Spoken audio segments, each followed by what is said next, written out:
ஷாயோயான் மற்றும் யுன்லு ஜோடியின் ஆற்றல்கள் மிக வேகமாக வலிவிழக்கத் தொடங்கின.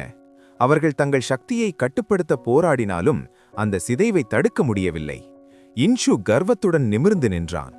இன்று அந்த முதலாசனம் எனக்கே சொந்தம். அத்தியாயம் 196. அந்த ஆசனத்தைத் தொட உனக்கு துணிவிருக்கிறதா?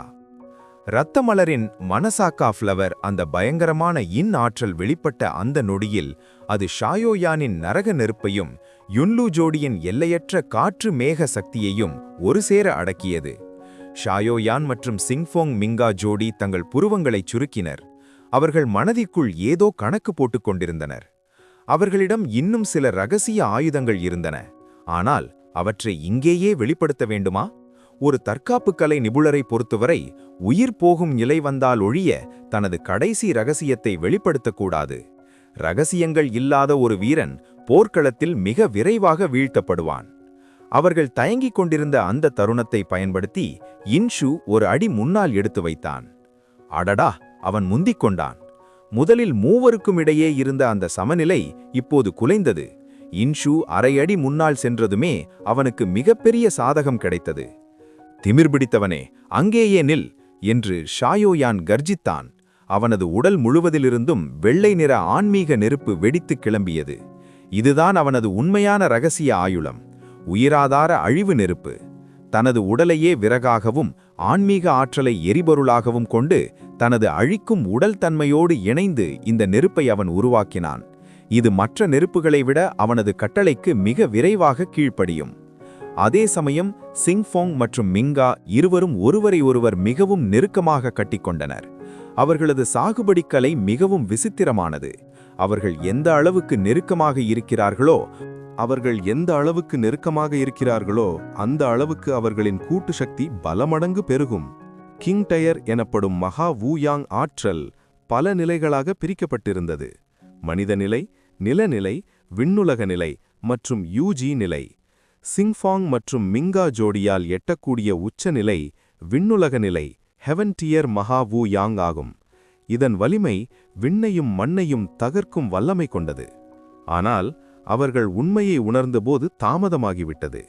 இன்ஷு ஏற்கனவே தயாராக இருந்தான். அவனது தலைக்கு மேலே இப்போது பல இரத்த மலர்கள் உருவெடுத்தன. அவனது பன்மடங்கு பெருகிய ஆற்றல் மற்ற இருவரின் தாக்குதலையும் தடுத்து நிறுத்தியது. இருப்பினும் இன்ஷுவின் முன்னேற்றம் வெகுவாக குறைந்தது. நாசமாய் போகட்டும், இது பெரும் எரிச்சலூட்டுகிறது என்று அவன் முணுமுணுத்தான். 4 பெரும் மேதைகள், 3 விதமான மகாசக்திகள் மோதிக்கொள்ள மீண்டும் அந்த சமநிலை உருவானது. இத்தகைய பிரம்மாண்டமான போரைக் கண்டு அங்கிருந்தவர்கள் மெய்மறந்து நின்றனர். அந்த தருணத்தில் ஒரு நிதானமான குரல் திடீரென ஒலித்தது. கடைசியாக உள்ளே வந்தாச்சு, எவ்வளவு கூட்டம்! அந்த குரல் ஓய்ந்ததும் டாங் சியன் மற்றும் டாங் ஜிங்யூன் தோன்றினர். உள்ளே நுழைந்த அடுத்த நொடி டாங் ஜிங்யூன் தன் மீது விழுந்த அந்த அதீத அழுத்தத்தை உணர்ந்து உறைந்து போனான்.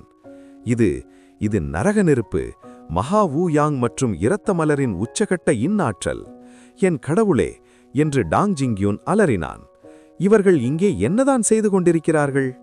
டாங் சியன் தனது கண்களை சற்றே சுருக்கினார். அவரது இதழ் ஓரத்தில் ஒரு விசித்திரமான புன்னகை அரும்பியது.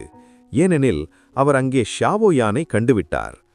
பன்றி நன்றாக வளர்ந்திருக்கிறது, இப்போது இன்னும் கொழுத்து போய் தெரிகிறது என்று அவர் தனக்குள் நினைத்து கொண்டார். டாங்சியன் அவரை பார்த்த அதே கணத்தில் ஷாவோயானும் டாங்சியனை கவனித்து விட்டார். இருவரது பார்வையும் சந்தித்தபோது ஷாவோயானின் கண்களில் ஒரு விதமான பயம் மின்னியதை டாங்சியன் தெளிவாக கண்டார். இந்த திடீர் பதட்டத்தால் ஷாவோயான் கட்டுப்படுத்தி வைத்திருந்த அவனது உயிராதார வளையம் சற்றென தள்ளாடியது. அவனது உயிராதார நெருப்பு பலவீனமடைய தொடங்கியது.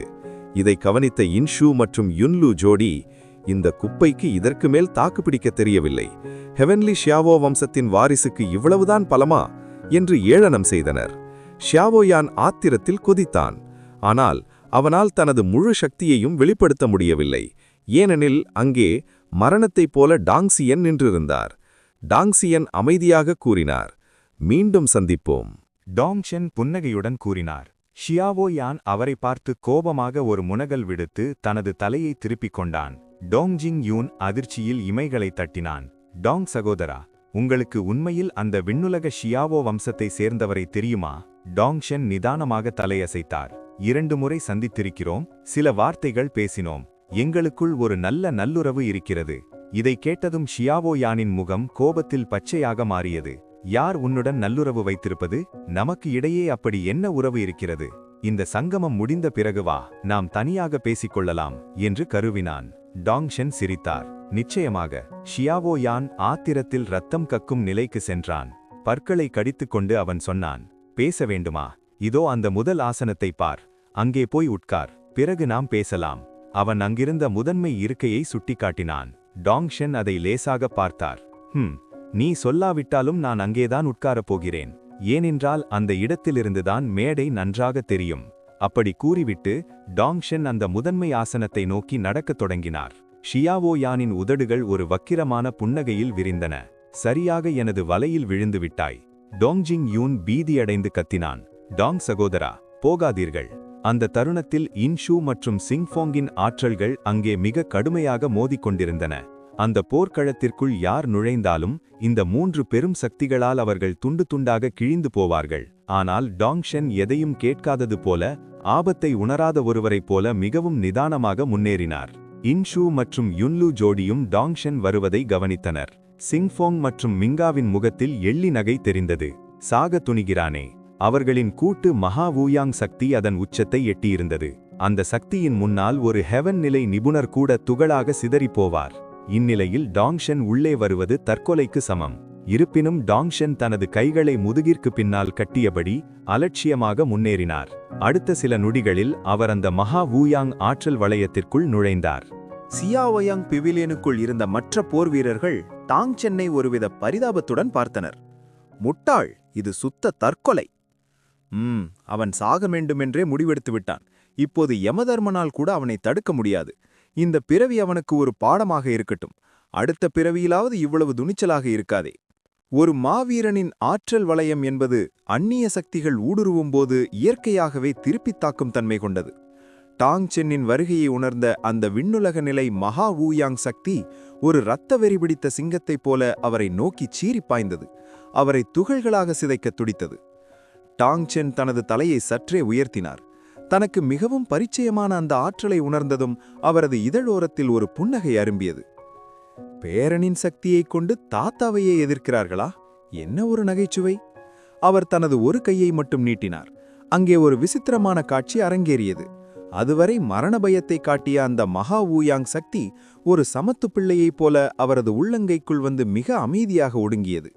சிங்ஃபாங் மற்றும் மிங்கா இருவரும் அதிர்ச்சியில் உறைந்தனர். அடுத்த நொடியே அவர்கள் கட்டுப்படுத்தி வைத்திருந்த ஆற்றல் அவர்களுக்கே எதிராக திரும்பி அவர்களை கடுமையாக தாக்கியது. பூ பூ! இருவரும் பின்னோக்கி சரிந்து வாயிலிருந்து இரத்தத்தை கக்கினர். இது எப்படி சாத்தியம்? எங்களது ஆற்றல்? சிங்ஃபாங் மற்றும் மிங்கா தங்கள் உடலிலிருந்து பறிக்கப்பட்ட அந்த சக்தியை பார்த்து நம்பிக்கையற்ற நிலையில் திகைத்தனர். அங்கிருந்த மற்ற போர் வீரர்களும் அதே அதிர்ச்சியில் இருந்தனர். அங்கே உண்மையில் என்ன நடந்தது? டாங்ஷென் சாகவில்லை. மாறாக அவரை தாக்கிய சிங்ஃபாங் மற்றும் மிங்கா ரத்தம் கக்கி விழுந்திருக்கிறார்கள். சியாவோயாம் பெவிலியன் முழுவதும் ஒரு நிமிடம் மயான அமைதி நிலவியது.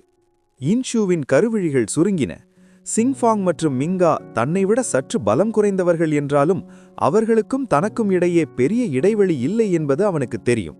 அவர்களை முற்றிலுமாக அடக்குவது அவனுக்கே கடினமான காரியம்.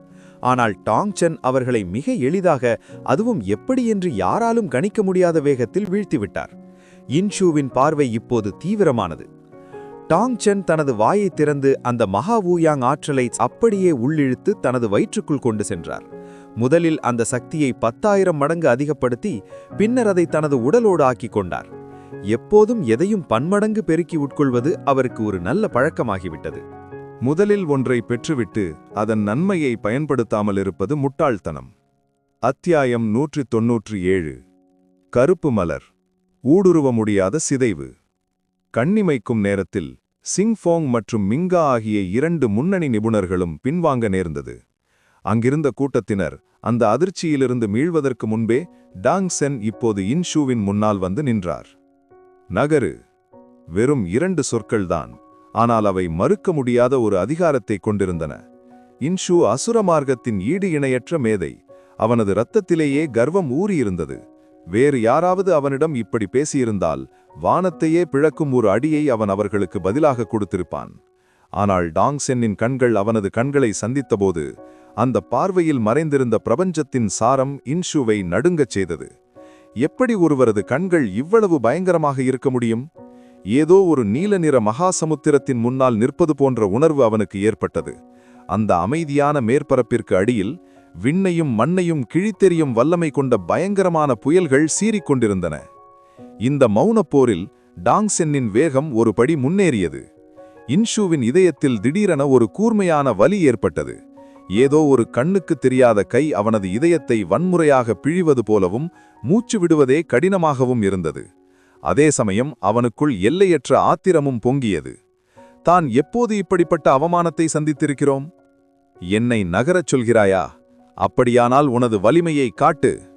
இன்ஷு தனது ஆன்ம சக்தியை தூண்ட அவனது தலைக்கு மேலிருந்த அந்த மலர், கொரோலா ஃப்ளவர், எல்லையற்ற ஆற்றலை சுழற்றிக் கொண்டு டாங்சென் மீது மிக கடுமையாக மோதியது. டாங்சென் தனது கண்களை சுருக்கினார். காற்று, மழை, இடி மற்றும் மின்னல் ஆகிய 4 முழுமையான அடிப்படை சக்திகளும் அந்த மலர் மீது முழு வேகத்துடன் மோதின. அந்த மோதலில் அந்த மலர் உடனடியாக சிதறியது. என்ன? இன்ஷுவின் ஆன்ம உணர்வு கிழிந்து போனது. இது எப்படி சாத்தியம்? அவர் ஒரே நேரத்தில் 4 முழுமையான அடிப்படை சக்திகளை ஏவுகிறார். அந்த போர்க்களமே ஒரு நொடியில் அதிர்ச்சியில் உறைந்தது. அங்கிருந்த ஒவ்வொரு போர் வீரனும் நம்ப முடியாத பார்வையுடன் டாங்சென்னை பார்த்தார்கள்.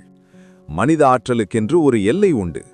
ஒரே ஒரு சாரத்தை முழுமையாக கற்பதே மிகவும் கடினம்.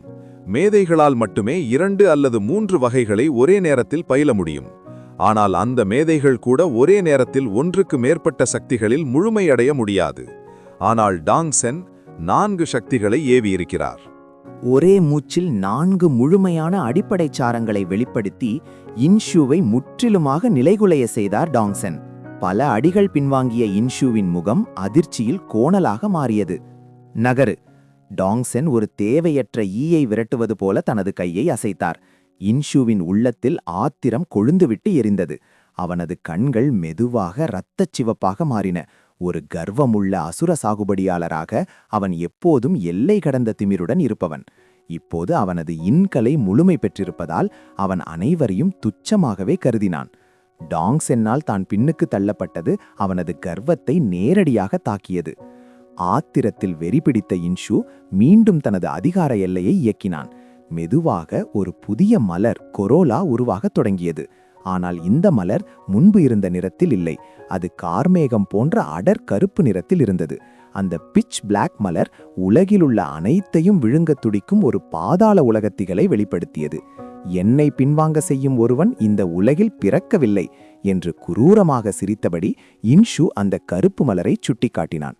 அது மென்மையாக அதிர்ந்து தனது இதழ்களை விரித்தது. பூம்! ஒரு பிரம்மாண்டமான ஈர்ப்பு விசை வெளியே வெடித்தது. அது டாங்சென்னின் 4 அடிப்படை சக்திகளான காற்று, மழை, இடி மற்றும் மின்னல் ஆகியவற்றை அப்படியே விழுங்கியது.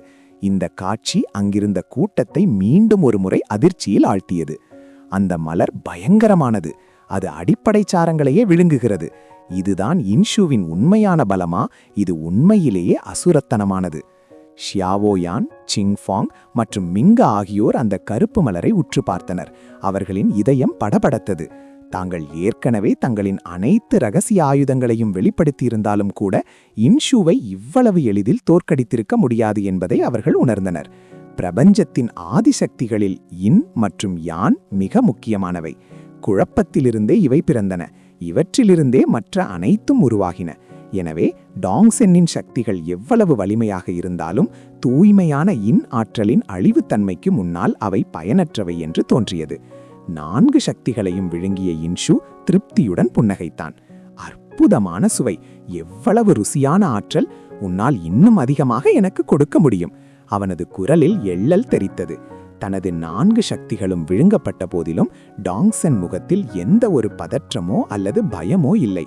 அவர் மிகவும் நிதானமாக, டாங்சென்னின் இதழ்களில் ஒரு மெல்லிய புன்னகை தவழ்ந்தது. ஓ, ஆற்றலை இந்த அளவிற்கு தூய்மைப்படுத்த தெரிந்த ஒருவரா? உண்மையிலேயே எதிர்பாராத ஒன்று. உனது சாகுபடி முறை பாராட்டுக்குரியது. இந்த புகழ்ச்சி வெறும் வெற்று புகழ்ச்சி அல்ல. இன்ஷுவின் சாகுபடி முறையை அவர் உண்மையாகவே மெச்சினார். தனித்த இன் நிலைக்காது, துணையற்ற யாங் வளராது. விண்ணுலகின் யின் மற்றும் யாங் சக்திகள் ஒன்றிணைந்தால் அது முடிவற்ற மறுபிறப்புச் சுழற்சியைப் போன்ற பிரம்மாண்ட வலிமையை தரும். ஆனால் டாங்சென்னின் உயரிய யாங் சூத்திரம் இன்னும் பாதிதான் முழுமையடைந்திருந்தது. அதற்கீடான ஒரு யின் வழிமுறை அவரிடம் இல்லை. இப்போது இன்ஷுவின் இந்த ஆற்றலை பார்த்ததும் டாங்சென்னின் உள்ளத்தில் ஒரு ஆசை துளிர்விட்டது. அவர் இன்ஷுவை எப்படி பார்த்தார் தெரியுமா? ஒரு விவசாயி தன் பண்ணையில் நன்றாக கொழுத்து வளர்ந்திருக்கும் ஒரு பன்றிக்குட்டியை பார்ப்பது போல பார்த்தார். கொழுத்திருக்கிறது, உண்மையிலேயே நன்றாக கொழுத்திருக்கிறது.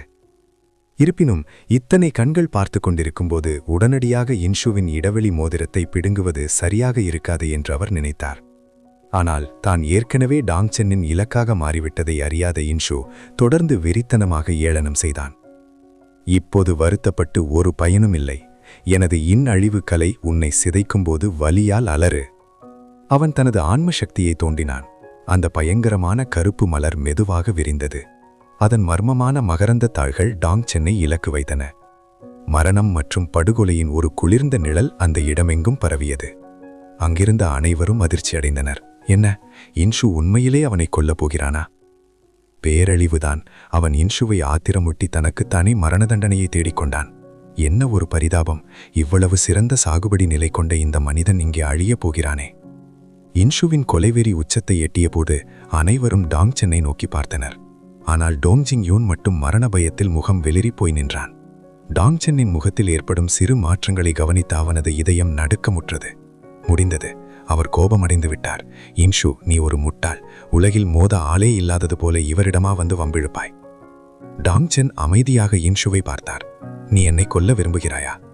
ஆமாம், என்னை எதிர்க்க துணியும் எவனுக்கும் மரணம்தான் பரிசு என்று இன்ஷு வெறித்தனமாக கத்தினான். டாங்சென் தலையசைத்தார். நல்லது, அப்படியானால் நானும் இனி மென்மையாக நடந்து கொள்ளப் போவதில்லை. அவர் தனது ஒரு கையை நீட்டி தாக்க தயாரானார். அந்த தருணத்தில் ஒரு கூர்மையான குரல் அந்த அறையை அதிரச் செய்தது. நிறுத்துங்கள்! கிரிம்சன் சன்செட் பெவிலியனுக்குள் வன்முறைக்கு அனுமதியில்லை. அந்த குரலை தொடர்ந்து காற்றில் எண்ணற்ற மலர்கள் பரவி நறுமணம் வீசியது. இதழ்களுக்கு இடையே 2 ஈடு இணையற்ற அழகிகள் மிகவும் நளினமாக இறங்கி வந்தனர். அவர்கள் வேறு யாருமல்ல, ஜேட்பூல் தெய்வீக கன்னி மற்றும் கிரிம்சன் சன்செட் இளவரசி. ஜேட்பூல் கன்னி நேராக டாங்சன் மற்றும் இன்ஷுவின் நடுவே வந்து நின்று தனது மென்மையான கையை உயர்த்தி அவர்களை தடுத்தாள். இன்ஷு ஏளனமாக சிரித்தான். உன்னால் என்னை நிறுத்த முடியாது. அவளது அழகான முகம் கோபத்தால் இருண்டது. நீ இங்கே தாக்கினால் ஜேட்பூல் மகாசபையில் கலந்து கொள்ள உனக்கு தடை விதிக்கப்படும். இன்ஷு தனது கண்களை உருட்டி விஷமத்தனமாக சிரித்தான். நான் செல்லும் இடங்களில் குறுக்கிட எவருக்கும் துணிவில்லை. அவளது பார்வை இப்போது பனிக்கட்டியாக மாறியது. தனது உள்ளங்கையை ஒருமுறை அசைக்க அங்கே ஒரு படிக உருண்டை தோன்றியது. அது ஸ்வாஞ்சி கோலம். விண்ணுலக விதிகளையும் அடிப்படை சக்திகளையும் ஒன்றிணைத்து எதிரிகளை அழிக்கும் வல்லமை கொண்டது. அந்த பலவண்ண படிக உருண்டையை ஏளனமாக பார்த்த இன்ஷு, பரிதாபம், இது என்னிடம் வேலை செய்யாது என்றான். மீண்டும் டாங்சன் பக்கம் திரும்பி, சிறுவனே, உனது அதிர்ஷ்டம், இப்போதைக்கு உயிர் பிழைத்துக்கொள், உன்னை அப்புறம் கவனித்துக் கொள்கிறேன் என்று குரூரமாக புன்னகைத்தான். பிறகு ஜேட்பூல் கன்னியை நோக்கி, சின்ன அழகியே, இன்று நான் நல்ல மூடில் இருப்பதால் உண்மையான வலிமை எப்படி இருக்கும் என்பதை உனக்கு காட்டுகிறேன் என கூறி தனது கருப்பு மலரின் ஆற்றலை அவள் மீது நேரடியாக ஏவினான். ஜேட்பூல் கன்னியின் இதயம் படபடத்தது. இன்ஷு ஒரு சாதாரண எதிரி அல்ல என்பதும் அவனது சாகுபடி முறை பயங்கரமானது என்பதும் அவளுக்கு தெரியும். தயக்கமின்றி அவள் தனது உச்சகட்ட நுட்பமான 1000 கதிரியக்க வெடிப்புகளை ஏவினாள். ஸ்வாஞ்சி படிகம் வேகமாக சுழல அவளுக்கு பின்னால் 8 இடி உருண்டைகள் உருவாகின. பெவிலியன் முழுவதுமே பதற்றத்தால் அதிர்ந்தது. அத்தியாயம் 198. அபாரமான வலிமை. 8 இடி உருண்டைகளும் காற்றில் மிதந்தன. அவற்றிலிருந்து ஊதா நிற மின்னல் நாகங்கள் சீறிக்கொண்டு வெளியே வந்தன. இது தூய்மைப்படுத்தும் ஊதா மின்னல் என்று ஒரு சாகுபடியாளர் அந்த மின்னலை கண்டு அதிர்ச்சியில் கத்தினான். மற்ற போர் வீரர்களும் அதே பிரமிப்பில் இருந்தனர். இடி மற்றும் மின்னல் சாகுபடி என்பது உலகிலேயே மிகவும் நீதியான சக்திகளில் ஒன்றாகும். தீமைகளை அழிக்கும் முழுமையான ஆற்றல் கொண்டது இது. அனைத்து இருண்ட மற்றும் ஊழல் நிறைந்த சக்திகளுக்கும் இதுவே இயற்கையான எதிரி. இடி மற்றும் மின்னல் நுட்பங்களின் அடிப்படை வடிவம் நீல நிற மின்னலாகவே வெளிப்படும். இது உலகம் முழுவதும் சாதாரணமாக காணப்படுவதுடன் கணிசமான வலிமையையும் கொண்டது. இருப்பினும் இதன் ஆற்றல் ஒரு புள்ளியில் குவியாமல் சிதறியிருக்கும். டாங்சென் முன்னதாக பயன்படுத்திய மின்னல் இந்த நீல வகையை சார்ந்ததுதான். அவரது மகா முழுமை நிலை மின்னல் பலவீனமானது என்று அர்த்தமல்ல, மாறாக அந்த மின்னலின் அடிப்படை தரமே குறைவானது. அதை நீங்கள் தாவோ விதிகளின் உச்சத்திற்கு கொண்டு சென்றாலும் உயர்தர மின்னல்களுக்கு ஈடாகாது. ஏனெனில் அந்த 8 அடிப்படை சக்திகளும் 9 விண்ணுலக கலையின் துணை சக்திகள் மட்டுமே. அவை எப்படி அசாத்திய வலிமை கொண்டிருக்க முடியும்? தரம் குறைவாக இருப்பதே அதன் முதல் குறைபாடு. ஆனால் ஜேட் போல் புனித கன்னி இப்போது வெளிப்படுத்தியது முற்றிலும் வேறானது. ஊதா மின்னலின் வலிமையானது நீல மின்னலை விட குறைந்தது 100 மடங்கு அதிகம். அதன் உச்சக்கட்ட நிலையில் அதன் அழிவு சக்தி 1000 மடங்கு வரை உயரும். இன்ஷு, உனக்கு நான் தரும் கடைசி வாய்ப்பு இது. தேவையில்லாத பிரச்சனைகளை தூண்டாதே. ஜேட் போல் புனித கன்னி தனது முகத்தை பனிக்கட்டியாக மாற்றிக்கொண்டு அவனை கடுமையாக எச்சரித்தாள். இன்ஷு வக்கரமாக ஏளனம் செய்தான். இந்த மொக்கையான சபை கூட்டத்தில் நான் கலந்து கொள்ள விரும்புவதாகவா நீ நினைக்கிறாய்? இதை கேட்ட ஜேட் போல் புனித கன்னிக்கு ஆத்திரத்தில் முகம் சிவந்தது. இன்னும் அதிகாரப்பூர்வமாக தொடங்கக்கூட இல்லாத ஒரு மாபெரும் நிகழ்வு இன்ஷுவினால் இப்போது சிதைந்து போகும் விளிம்பில் நின்றது. உனக்கு விருப்பமில்லை என்றால் இப்போதே இங்கிருந்து வெளியேறு என்று ஆத்திரத்திலும் நிதானத்தை கைவிடாமல் கூறினாள். இன்ஷு தனது தலையை தூக்கி வெறித்தனமாக சிரித்தான். நான் போகிறேன், ஆனால் நான் போகும்போது 2 விஷயங்களை என்னுடன் எடுத்துச் செல்ல அனுமதித்தால் மட்டுமே. என்ன விஷயங்கள் என்று அவள் சீறினாள். உங்களது ஆன்ம நுட்பங்கள், அப்புறம் அழகான நீங்க 2 பேரும்.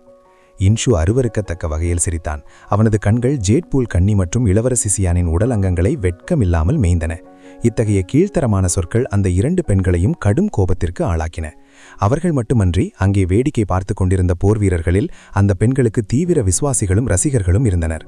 உடனடியாக 3 பேர் முன்னே வந்தனர். இன்ஷு, ரொம்ப திமிராக பேசாதே. நாங்கள் இருக்கும் வரை உன்னால் இங்கிருந்து தப்ப முடியாது. ஆமா, நாங்கள் எல்லாரும் சேர்ந்து ஒரு எச்சில் துப்பினால் கூட நீ